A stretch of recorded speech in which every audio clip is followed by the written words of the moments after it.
Hey everyone, and welcome back to the Inclusive Voice. Today's conversation is the science behind childhood, why children move, play, climb, spin, explore, and communicate. Welcome. Before we dive headfirst into this presentation, let me quickly explain how this works because, believe it or not, there is actually some method behind my madness. You will notice a little megaphone in the corner of each slide. Whenever you see it, that is my cue to abandon the slide after I've finished reading what is on the slide for a moment and have a proper conversation with you. The slides give you the headlines. The megaphone is where we get into the interesting stuff. The science, the child development, the psychology, the history, the random little facts that make you stop halfway through making a cup of tea and think, hang on, I've never looked at it like that before. You will also notice there are no dramatic transitions, no background music, or things flying across your screen every 3 seconds. I know, absolutely devastating. No dopamine hits here. I think somewhere a video editor is probably crying his eyeballs out because, yeah, that was a deliberate choice because I wanted this to be low stimulation, accessible, and easy to follow. My hope is that this becomes less of a YouTube video and more of a resource, something parents, teachers, and professionals and anyone who spends time around children can come back to whenever they need it. Right then, let's talk about these tiny humans. Honestly, children are fascinating little creatures. They somehow have the confidence of someone who has successfully run three companies despite only being 2 years old.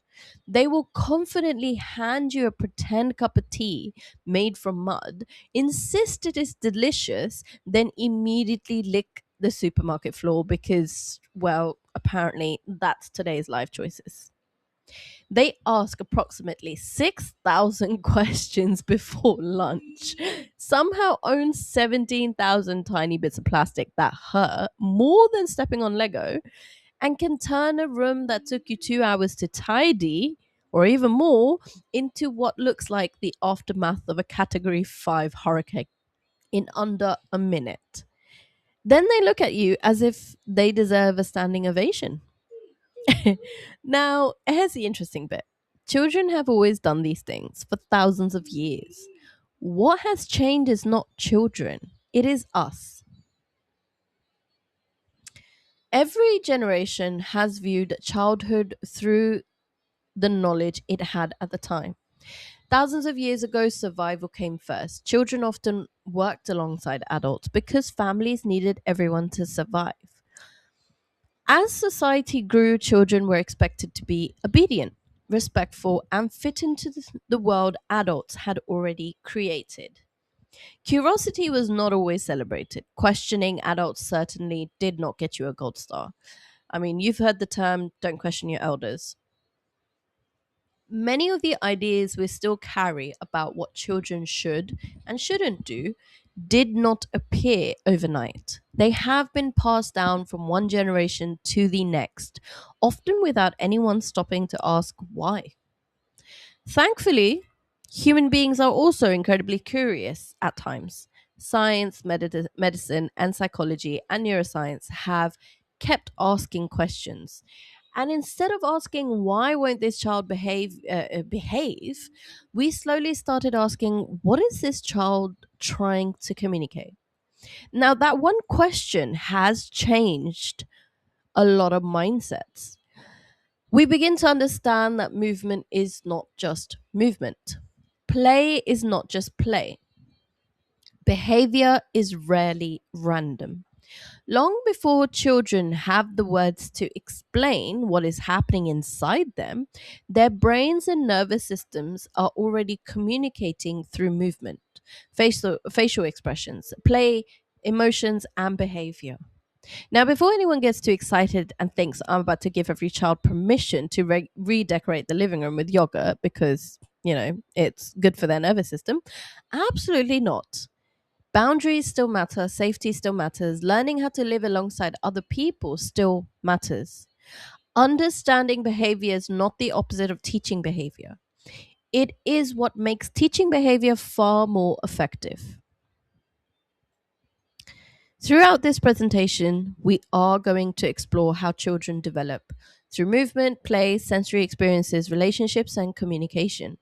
We will also look at why neurodivergent children may experience these things differently, more intensely, or sometimes in a completely different order.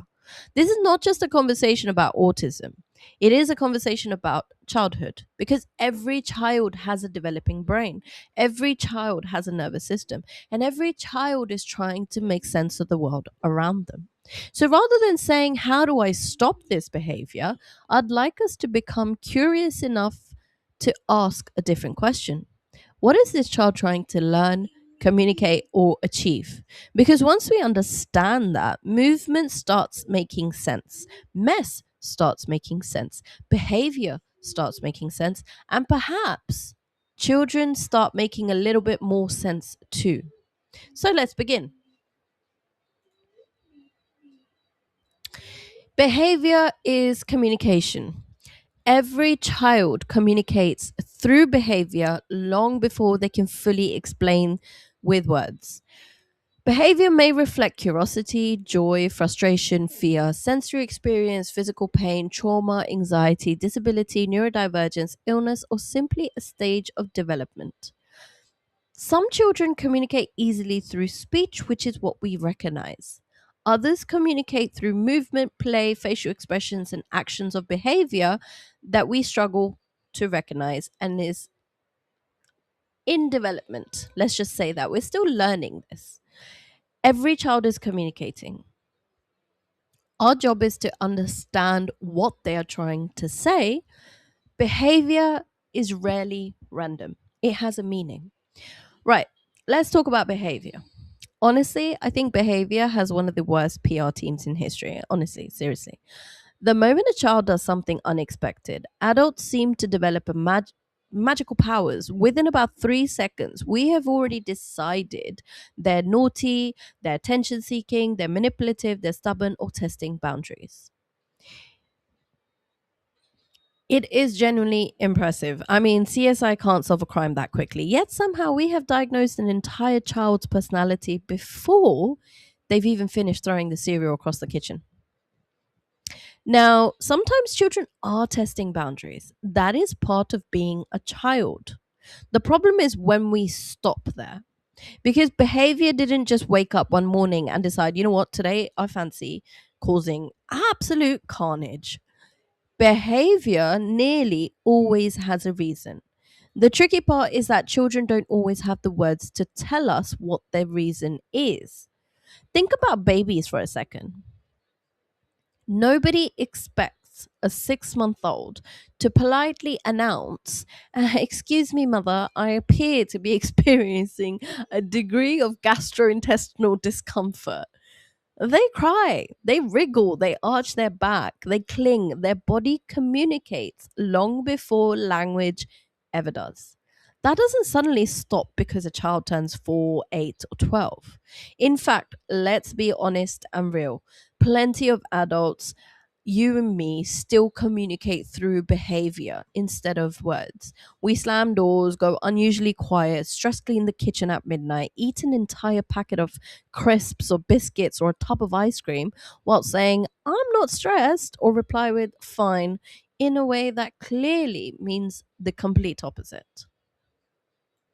We're not that different.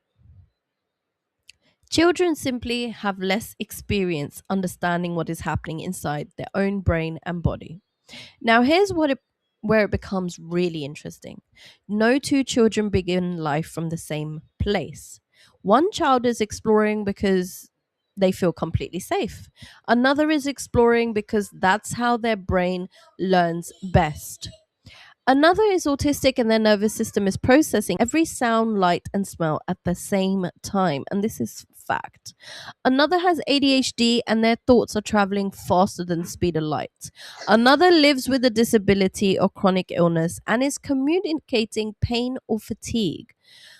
Another has experienced trauma and their brain has learned that staying alert is sometimes safer than relaxing. And we call this hypervigilance. Different starting points, different experiences, different brains. The one thing they all have in common, their behavior is still communicating something. Now, before anyone hears this and thinks, brilliant, so little Tommy can now karate kick his sister because, obviously he's expressing himself. Absolutely not. Understanding behavior does not remove boundaries. It makes boundaries meaningful. Children still need guidance. They still need consequences. They still need adults to teach them how to live alongside other people. The difference is that instead of only asking, how do I stop this behavior? We also ask, what is this behavior trying to tell me? Because when we understand the message first, we stand a much better chance of teaching the child instead of simply fighting the behavior. And I don't know about you, but teaching sounds a lot easier than arguing with a 3-year old who's convinced that socks are an act of oppression. All right? No.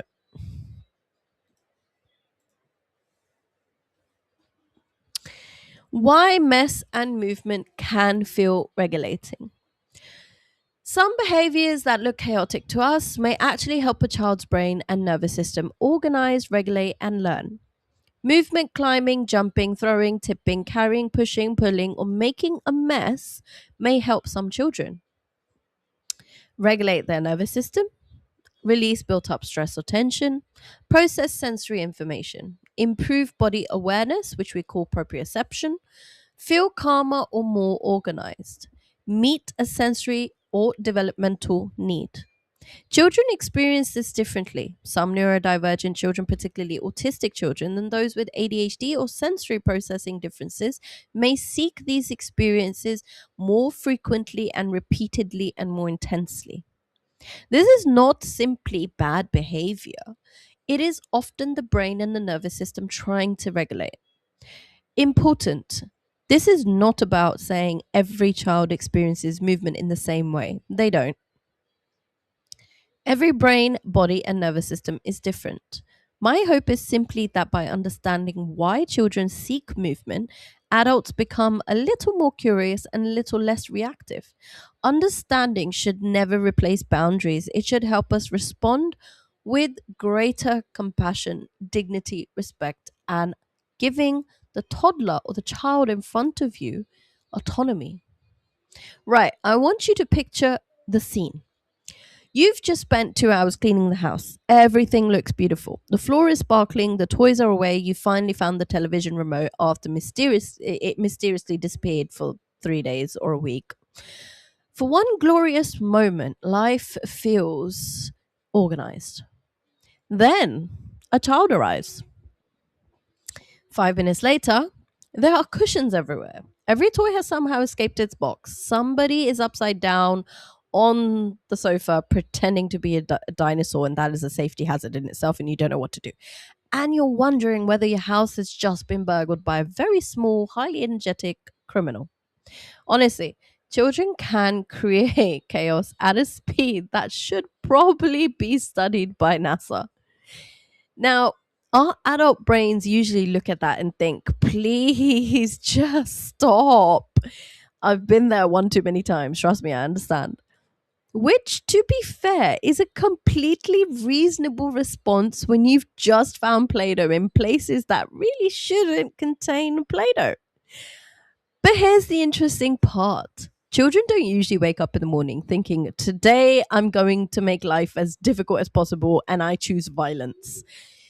Their brains don't work like that. In fact, one of the biggest things neuroscience has taught us is that children learn through movement long before they learn through explanation. Think about it. A baby doesn't read a book about gravity before dropping their spoon off the high chair for the 18th time. They're not trying to ruin your evening, trust me. They're running an experiment. Unfortunately, for us, that experiment has absolutely no end date. The same thing continues as children grow: climbing, jumping, spinning, carrying heavy things, building dens, throwing objects, making glorious messes, and touching absolutely everything, honestly, are all ways children learn about their bodies and the world around them. Their brain is constantly collecting information. How high can I climb? What happens if I push this? How heavy is that? How does this feel? To adults, it can look random. To a developing brain, it's actually research. Now, here's where the conversation becomes really important. Every child is born with a brain and a nervous system, so every child learns through movement. That doesn't mean every child experiences movement in the same way, not even close. An autistic child, a child with ADHD, a child living with trauma, a child with physical disability or chronic illness, or a child with sensory processing differences may experience these moments much more intensely or seek them far more often and repeatedly. I'm not saying they're the same. I'm saying the foundation is the same. The science is the same. Every developing brain needs experiences. It's just that some brains need different experiences, more frequent experiences, or additional support to process them. This is why I think we sometimes get behavior the wrong way round. We see the behavior first and immediately try to stop it. What if we became curious before becoming corrective? What if just for a moment we asked ourselves, what is this child actually trying to achieve? Because understanding doesn't remove boundaries. Children still need boundaries, 100%. They still need guidance, 100%. They still need to learn how to live alongside other people. Understanding simply helps us teach those lessons in a way that makes sense to the child standing in front of us. And I think that's the shift I'd love all of us to make throughout the presentation. Less, how do I stop this? And a little bit more of, what is this behavior trying to teach me about the child?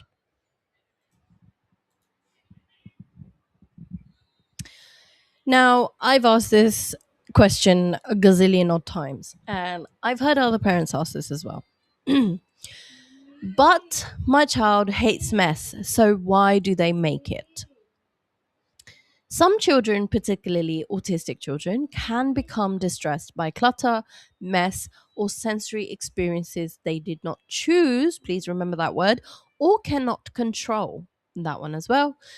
Creating mess can feel very different because it may create predictability and control, provide sensory feedback the brain is seeking, help process emotions or reduce overwhelm, support exploration, learning, and development. Feel regulating in the moment. The difference is often control. A child may struggle with unexpected mess, but create their own because their brain knows what to expect.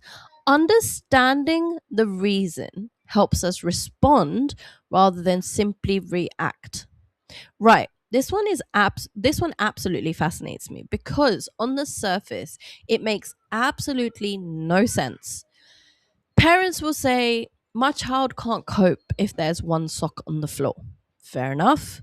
But then they empty every single toy box in the house. Also fair enough. And then they cry because the room is messy. Welcome to parenting. Honestly, if children were a software program, half of us would have returned them for a refund by now. We would have. Don't shake your head.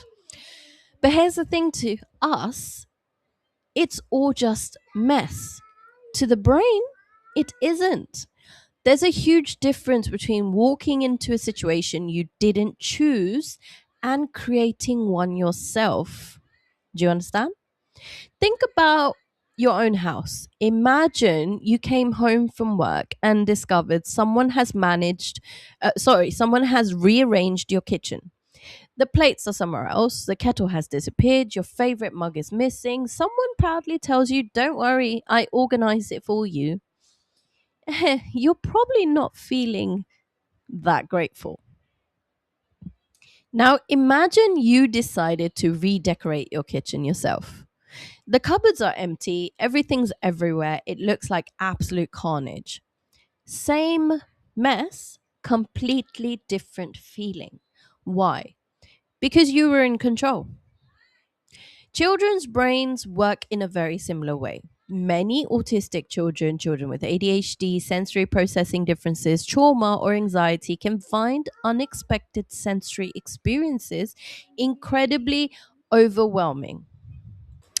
Yet, creating those same sensory experiences themselves can feel calming, predictable, and safe because their brain knows what's happening and why it's happening. This is also where I think we as adults have a brilliant opportunity to learn something about ourselves. Think back to your own childhood for a moment. How many times were you told, sit still, stop fidgeting, be quiet, don't touch because I said so? For thousands of years, childhood wasn't really about understanding development. It was about survival, obedience, and preparing children for adulthood. Our parents usually weren't trying to harm us. Do you see the word that I used? Usually. Um, because some people probably had definitely had different experiences. They were raising us with the knowledge they had, just as their parents had done before. That's how generations work. We inherit far more than our eye color. We inherit ways of thinking, reacting, and responding. Then one day, we become parents ourselves. Our child starts climbing the sofa, spinning in circles, or tipping every toy onto the floor before we even had time to think. A voice comes flying out of your mouth. Stop that. Half the time, it's not even our voice. It's our mum, it's our dad, or that year 3 teacher who somehow, some way, chose to live rent free in your brain. We don't usually do it on purpose. Our brains are incredibly efficient. They reach for familiar patterns because familiar feels safe. Sometimes we're not reacting to a child's behavior at all. We're reacting to a memory our child accidentally woke up. Now, does that mean we let children redecorate the walls with permanent marker because, they're expressing themselves? Absolutely not. Again, boundaries still matter. Safety still matters. Teaching still matters.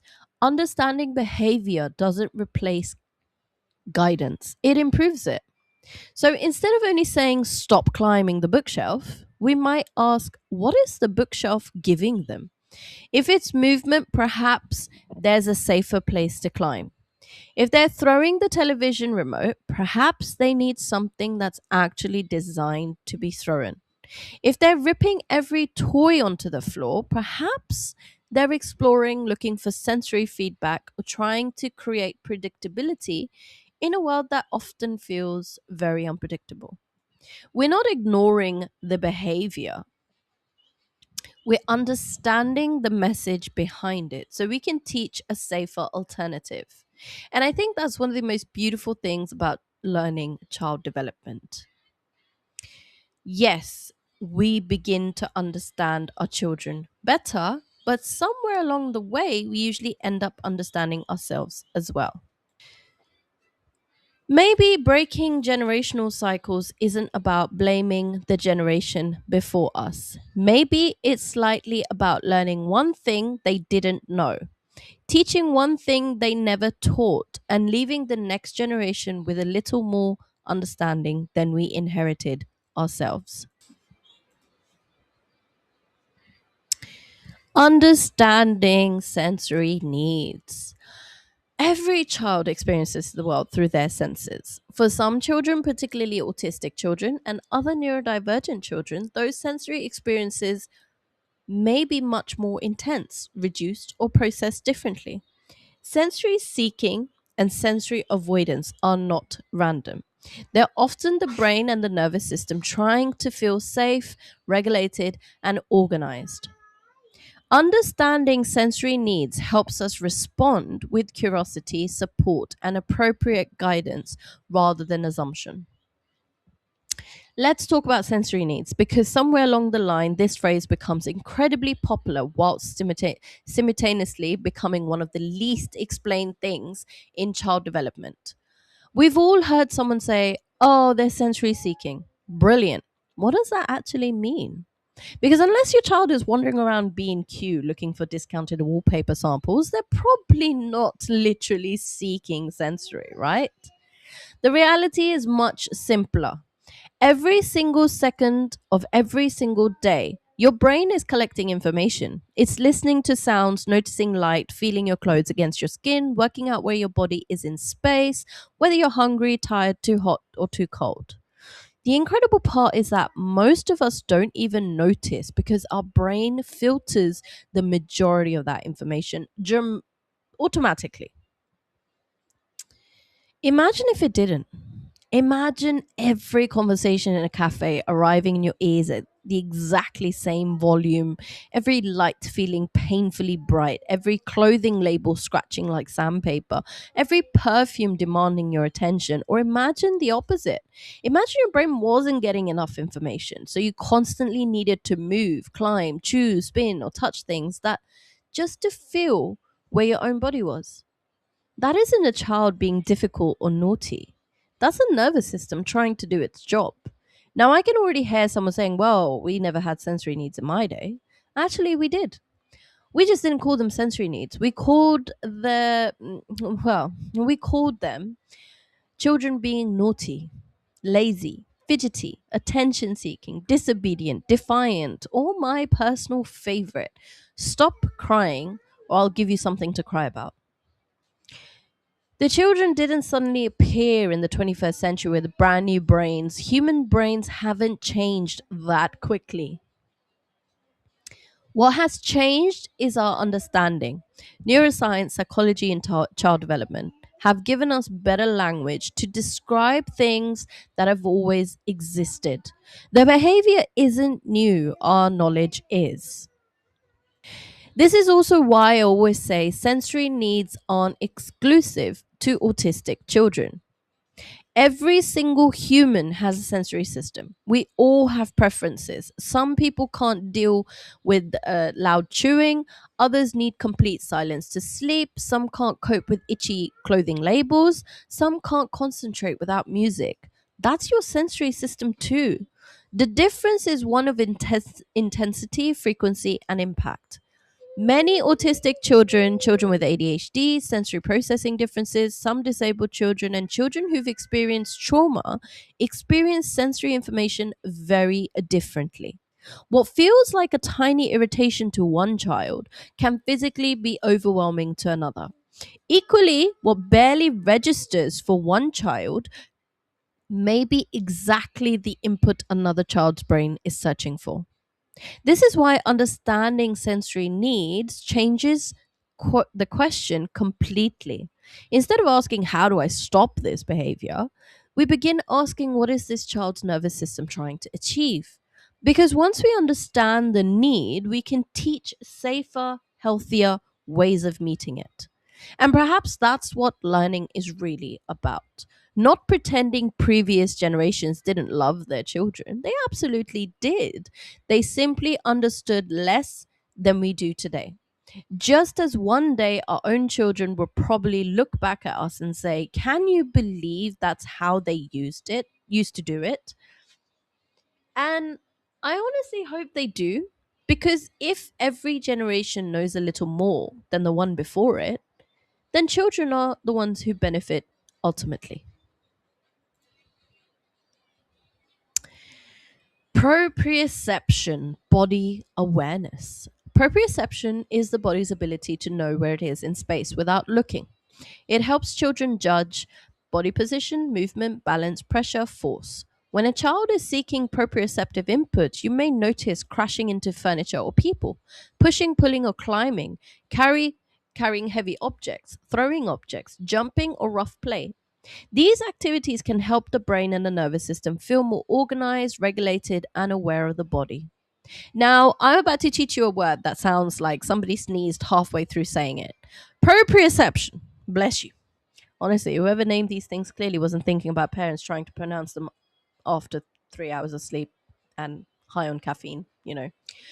But don't let the name scare you, because you've been using proprioception your entire life without even knowing it. For example, close your eyes for a second. Don't actually do it if you're driving. That would be a terrible idea, and I would quite like everyone to survive this presentation.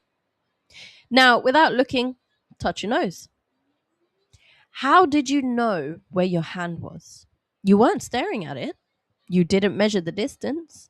Your brain already knew. That's proprioception. It's your body's internal GPS. It's constantly telling your brain where your arms, legs, hands, feet are, how much force you're using, and how your body is moving through space. The incredible thing is, it's doing all of that without you even thinking about it. Now, imagine if that internal GPS wasn't giving your brain enough information. Suddenly, climbing makes sense, jumping makes sense, crashing into the sofa makes sense, carrying the heaviest object in the house for absolutely no reason starts making sense. You know, the shopping bag that somehow weighs more than the actual shopping? Children aren't always looking for attention. Sometimes they're looking for information. They're asking their muscles and joints to send stronger messages back to the brain that say, here I am, this is where my body is, this is how much force I am using. That's why some children love pushing heavy doors, carrying boxes that are clearly bigger than they are, wrapping themselves in blankets like human burritos, and asking for the world's biggest hug. Their nervous system is collecting information. Now, before anyone says, brilliant, I'll just allow my child to launch themselves off the dining table because they're regulating. No, absolutely not. Gravity still exists and hospitals are very busy. And I quite like everybody's ankles to remain attached to them. All right. Understanding the reason behind a behavior doesn't remove our responsibility to teach safer ways of meeting that need.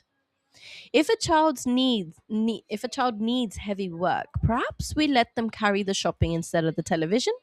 If they need to crash into something, perhaps a crash mat instead of their younger sibling. If they need to push and pull, perhaps a laundry basket rather than the family dog or cat. Let's not do that. Do you see what we're doing? We're not saying stop. We're saying let's find a safer way. And I honestly think that's one of the biggest shifts we can make as adults. Children don't always need us to stop the need, they often need us to understand the need well enough to guide it safely. That's how we teach, that's how we protect, and that's how children slowly learn to regulate themselves rather than relying on us forever. Vestibular, movement and balance. The vestibular system is the body's movement and balance system. It helps the brain understand movement, balance, speed, direction, head position. When a child is seeking vestibular input, you may notice spinning or rocking, climbing high places, swinging for long periods, jumping or bouncing, running in circles back and forth. Movement helps many children regulate their nervous system, organize their intention, and learn about their body in space. Children experience movement differently. Autistic, neurodivergent, disabled, and trauma experienced children may seek or avoid vestibular input more intensely than others. Now, we've met proprioception's slightly chaotic cousin, the vestibular system. Don't worry, there won't be a spelling test at the end of this. If proprioception is your body's GPS, then the vestibular system is your body's sat nav.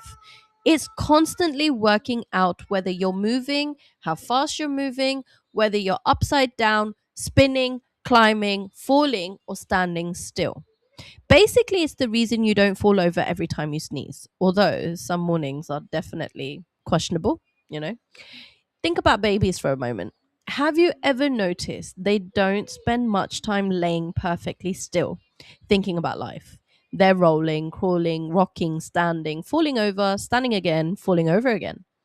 Honestly, babies are probably the most determined little scientists on earth. If adults learnt to walk the way babies do, we'd give up after the third faceplant and one and order a wheelchair off of Amazon, honestly.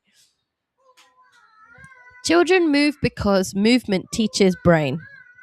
Every wobble, every climb, every swing, and every spin is giving the brain information about gravity, balance, and where the body is in space. It isn't just burning energy, it's literally building the wiring the brain will use for coordination, attention, and motor planning. Now, this is where adults usually become nervous. The sofa is not Mount Everest. I said feet on the floor. Why are you upside down again? Fair questions, very fair questions. Honestly, safety hazards. Understanding vestibular input doesn't mean every piece of furniture suddenly becomes a gymnastics equipment. Safety still matters. Broken lamps are still broken lamps. What it does mean is that instead of only seeing the behavior, we start asking what the movement is doing for the child's nervous system. Are they trying to wake themselves up, calm themselves down, stay focused, to feel balance, release stress after a difficult day? That question changes everything. This is also where neurodivergent children often experience the world differently. Some autistic children crave movement. They could happily spend half the day spinning, bouncing, swinging without feeling dizzy. Others avoid movement completely because their vestibular system is incredibly sensitive. Swings, escalators, lifts, or even walking downstairs can feel genuinely overwhelming rather than enjoyable. Neither child is doing it to be awkward. Their nervous systems are simply processing movement very differently. And before somebody says, well, my child never stops moving, they're obviously just full of energy. Maybe. Or maybe their brain is saying, I need movement before I can think. There's they're not always trying to escape the learning. Sometimes they're trying to prepare their brain for it. Once again, the behavior isn't the enemy, it's the message. Our job isn't to stop children moving, it's to help them move in ways that are safe, supportive, and meet the need their nervous system is trying to communicate. Because when we understand the message behind the movement, we no longer are fighting the child, we're working with their brain. Not every behavior is sensory. Sometimes behavior is not about sensory input at all. Sometimes it's child communicating fear or emotional distress, frustration, confusion, hunger, pain, or tiredness, wanting connection or reassurance, a need for autonomy or choice, something simply not feeling right. Behavior always has a meaning. The question is not how do we stop it, the better question is what is this child trying to tell us? Before anybody leaves this presentation thinking every child who climbs the curtains is having a sensory experience, let's just pause for a second. Sometimes a child is simply being a child. I know, groundbreaking information. Not every behavior is sensory. Not every behavior is trauma. Not every behavior is autism. Sometimes they're hungry. Sometimes they're tired. Sometimes they've had a terrible day. Sometimes they've just discovered that they can say no. And they're absolutely thrilled with themselves. Toddlers, especially, spend a good portion of life running tiny scientific experiments. What happens if I throw this spoon? What happens if I throw it again? What happens if I make eye contact first and then throw it? Congratulations, you've accidentally become part of the research project. Children are constantly collecting information. They're learning about gravity, cause and effect, relationships, boundaries, how adults respond, how predictable the world is. Sometimes behavior is communication, sometimes it's curiosity, sometimes it's development, sometimes it's all three at the same time. This is also why one size fits all parenting advice absolutely does not work.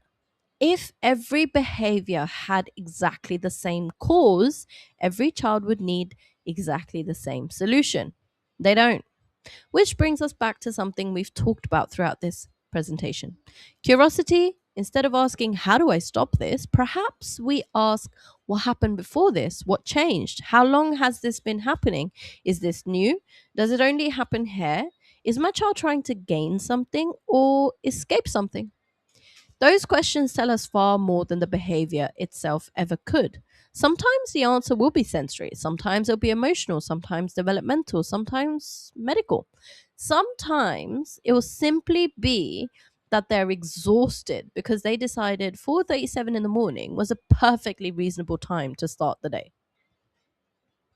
Children and parenting doesn't come with instruction manuals.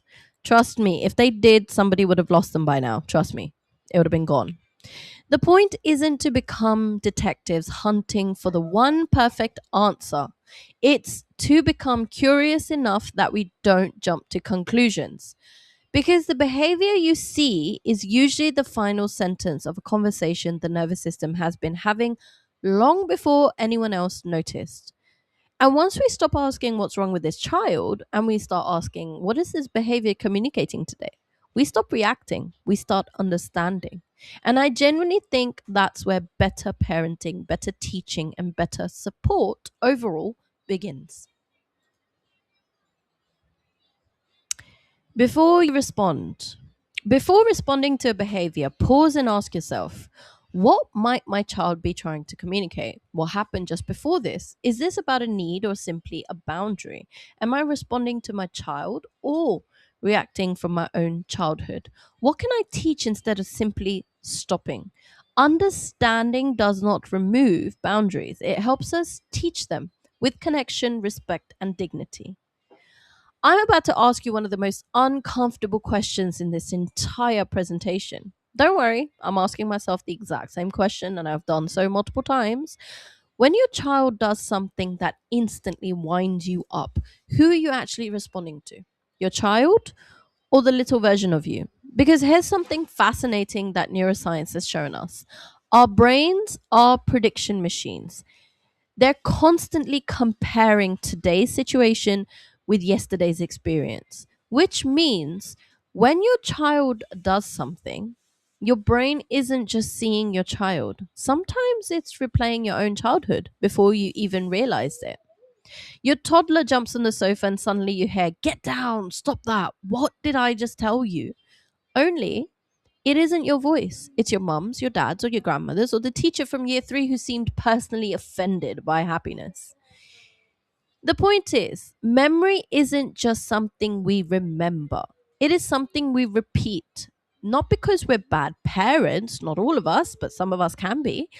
Not because we're trying to continue the cycle, simply because our brains learn through repetition. I want to go back to not because we're bad parents, because I said something that I don't want you to walk away with. In this world, I mean, this whole entire presentation is based loosely on good parents or ideal world. But unfortunately, if you watch the news and, you know, you absorb that information, you know that we don't live in a perfect world. There are a lot of dangers, a lot of scare, a lot of fear, and not all parents have that love or connection with their child.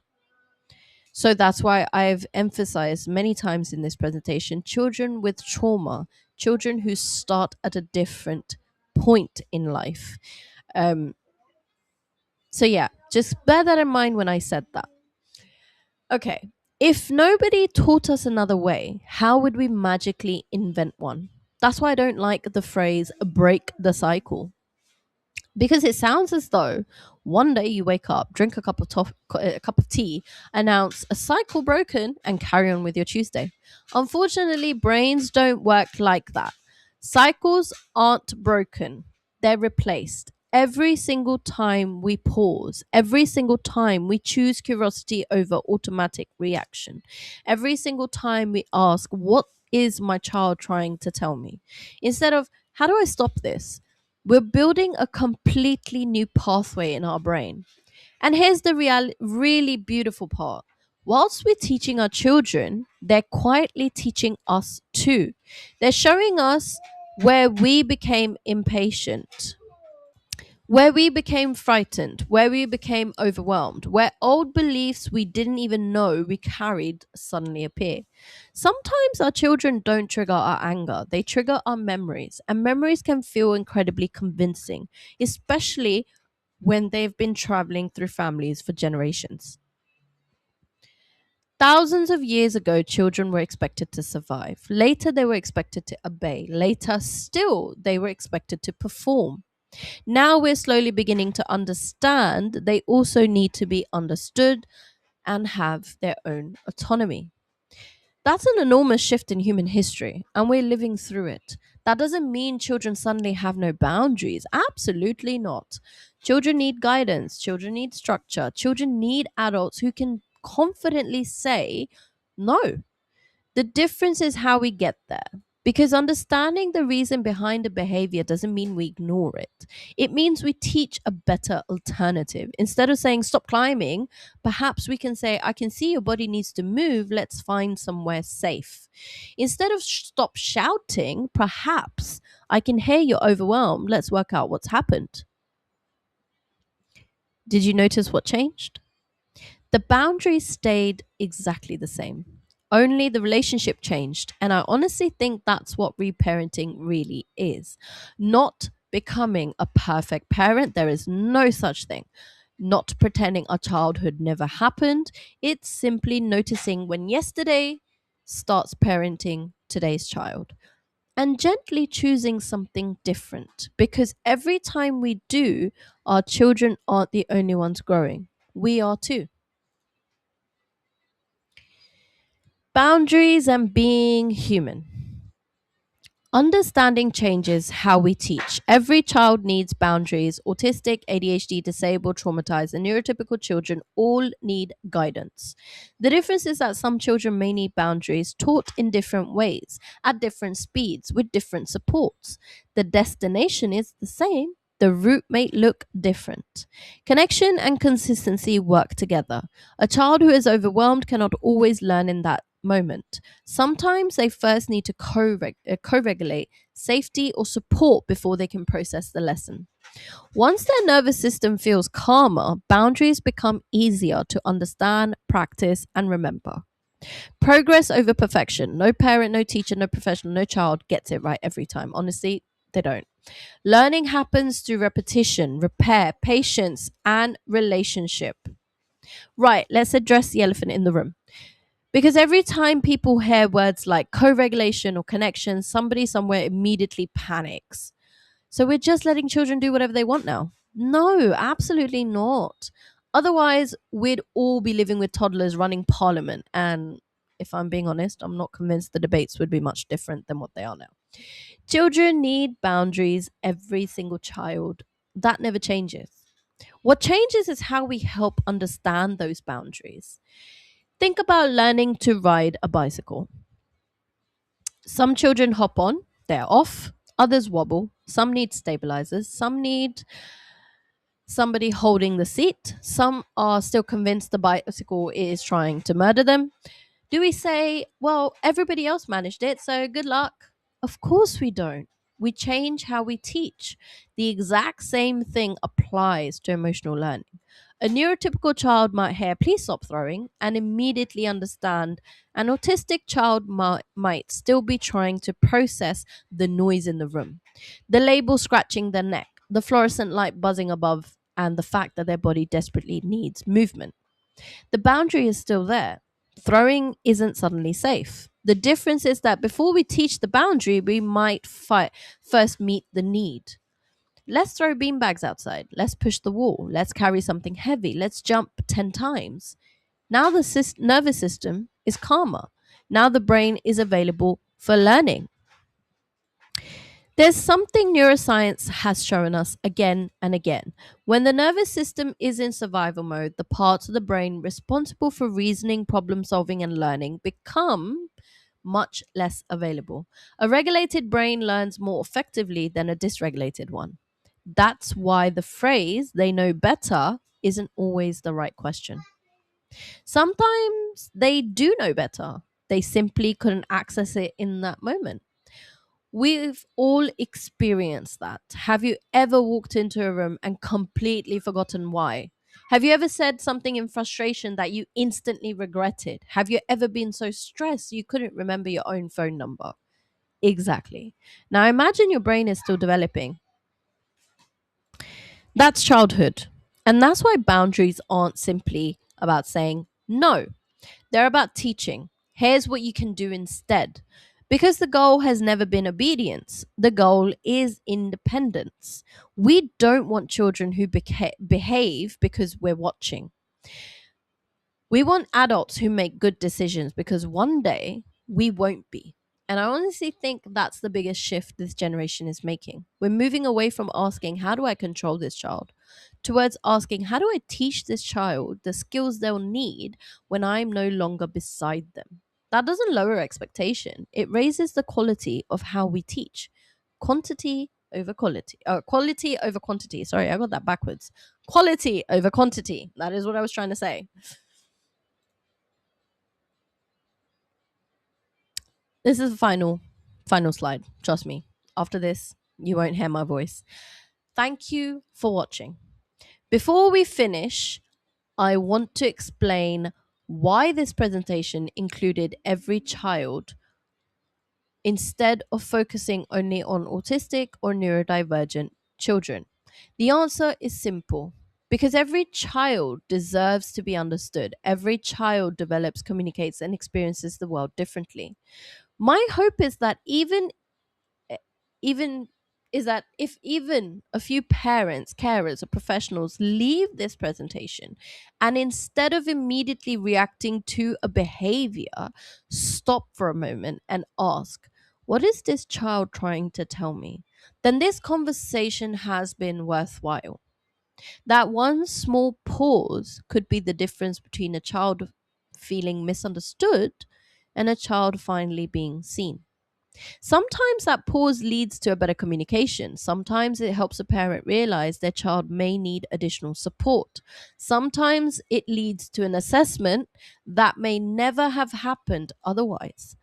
Most importantly, it helps us avoid unintentionally shaming or traumatizing children simply because their way of learning, communicating, or regulating does not fit society's idea of what is quotation marks normal. This has never been about encouraging people to label every child. It has been about encouraging adults to observe more, listen more, stay curious, and trust themselves enough to advocate when something does not feel quite right. No parent knows everything, no professional knows everything, and no diagnosis can ever replace truly knowing the child in front of you. A better future will never come from asking every child to fit into the same mold. It will come from adults who are willing to keep learning, challenge old assumptions, and understand that guidance and boundaries can exist alongside empathy, curiosity, and respect, and a child's autonomy. Every child deserves to feel safe enough to learn, and every adult deserves the opportunity to learn alongside them. Thank you so much for watching. If you found this presentation helpful, thought provoking, or simply worth sharing, I would really appreciate it if you could like, subscribe, and share with someone else who might benefit. Every conversation helps another child somewhere feel a little bit more understood and seen. Until next time, stay curious, keep learning, and always remember the child before the behavior. Thank you for supporting the inclusive voice.